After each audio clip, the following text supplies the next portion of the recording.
And hello everybody, it's your boy Cinema Dude back here again talking about some movie reviews. And as of today, it is December 1st, so I will be reviewing three movies very quickly. Godzilla Minus One, I will be reviewing Trolls Band Together, and Disney's Wish.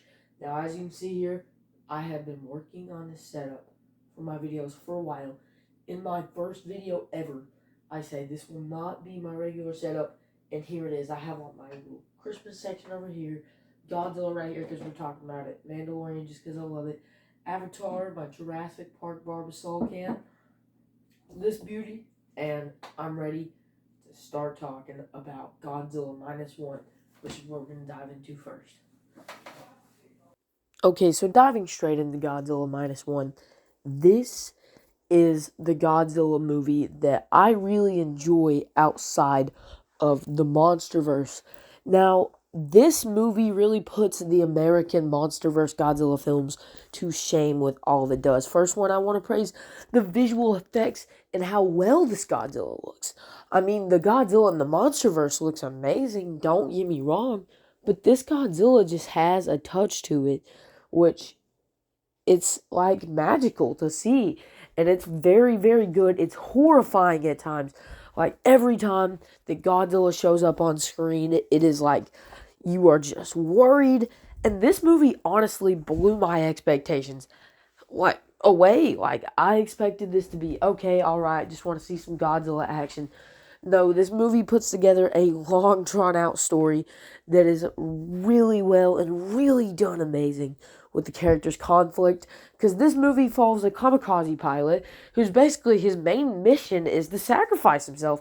Throughout the movie, he keeps kind of falling out of the job and not wanting to do it because, well, you're dying, and that's the whole motive and part of the movie that is really well, like, drawn out. The way he does all of this, like, the way this human character is a lot more attachable than most human characters in other Godzilla movies, which is why I really enjoyed this. Another thing that I want to say that I liked over this is Toho put his original spin on it to where Godzilla is not this anti-hero character he is in the MonsterVerse films, where he's just there, he's like saving people, hurting people, he fights, he stops things, sometimes he's good instead of being this anti-hero character. He is a menacing villain who in certain scenes just looks horrifying. And this movie actually had a decently low budget of $15 million, and the way that they made this Godzilla come to life is unreal, y'all. Like, looking at his scales lighting up, the way he blasts, those atomic breath scenes are unmatched from anything that you've ever seen in the American Godzilla movies. So, the story, the visual effects, everything in this movie is almost perfect. I really couldn't find too much of a flaw with Godzilla Minus One, which I was surprised about. But the one drawback that I'm seeing a lot of people happen, which this sucks, is if you want to watch this, most Americans will be reading subtitles unless you can, of course, speak Japanese. And yeah, I get that's annoying, but I've been watching the new Monarch Legacy and Monster Show recently on Apple TV Plus, and it's honestly, I've gotten used to it. I have seen enough, I have read enough subtitles in that series to where this movie really, really does not bother me at all. And it's just like, it did not bother me because halfway through it, you get used to it. It's just like, yeah, the subtitles are there, you're laughing at it, you're not worried about missing them. And the story they tell with the characters, the like emotional moments throughout Godzilla Minus One is all 100% worth it for the final product. I highly recommend you guys go check out Godzilla Minus One. Probably one of the best movies of the year so far. I'm going to give it a 10 out of 10, which, I mean, I really only have 3 10s I've gave this year. That, Guardians of the Galaxy Volume 3, Spider-Verse, and you know what? I did give Creed a 10. I gave Creed 3 a 10, yeah. And those movies just were like good, and Godzilla Minus One gave every American Godzilla movie a run for their money. So I highly recommend you check this movie out, even though the subtitles can be annoying. And moving on to Disney's Wish. Now, originally, I walked out of this movie slightly disappointing because I'm like, okay, that was Disney's 100th anniversary. Sure, that was lighthearted. It brought a smile to my face the whole time. I really did enjoy the animation. But after watching it and thinking about it, I don't know, man. I enjoyed Disney's Wish. Sure, it's weak. Sure, it's mediocre. And we're just like, Disney, give us something new and fresh. Give us original ideas. But I felt like this was kind of what this movie was supposed to do. It was Disney's 100th movie. It celebrated and played into the fact of every single Disney movie ever. It had all the same tropes that the originals did, and it just had that classic Disney touch on it that I just had a smile on my face and a good feeling throughout the entire movie.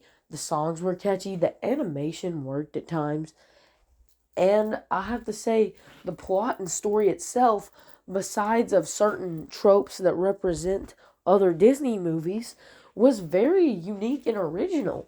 Like some really cool sequences that I thought happened throughout the movie was when the star brings to life a bunch of chickens. The comedy was actually kind of funny throughout the film.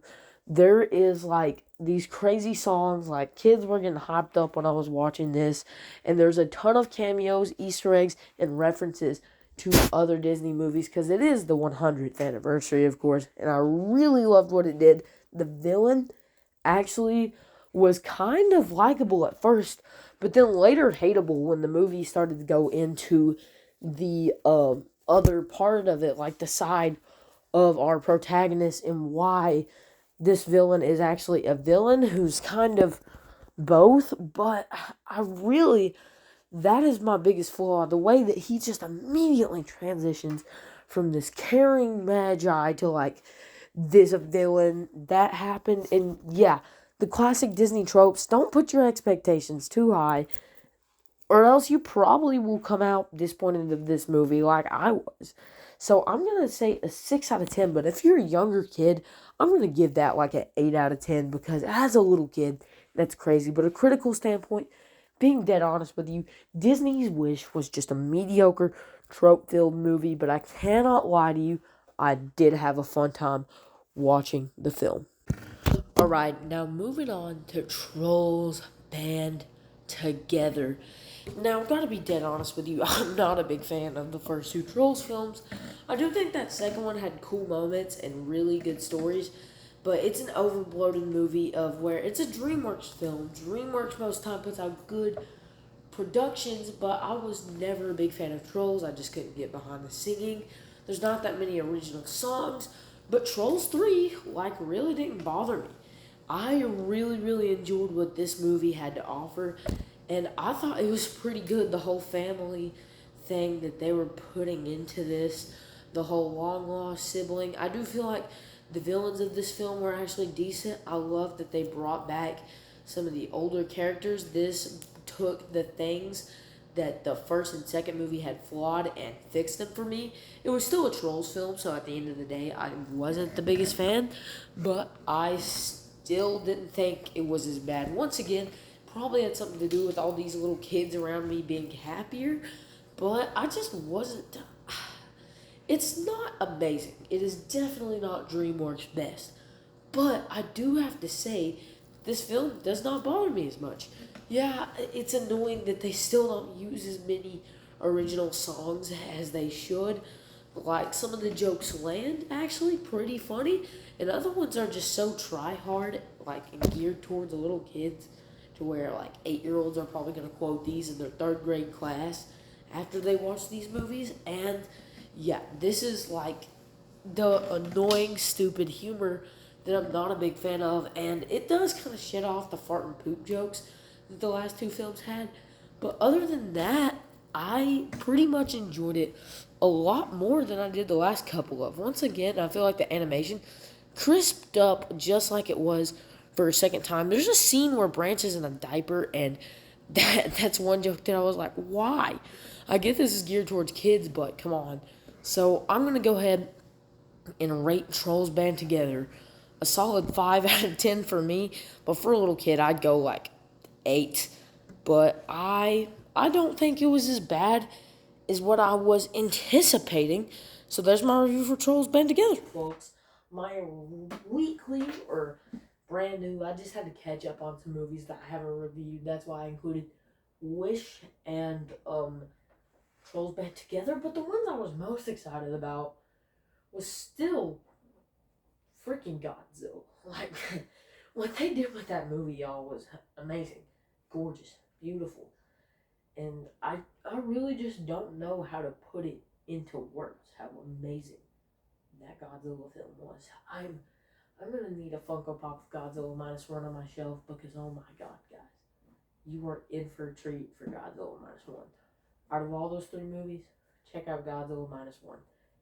Out of all of them, I'm highly recommending that. So go ahead and tell me what films you want to see me ranking next.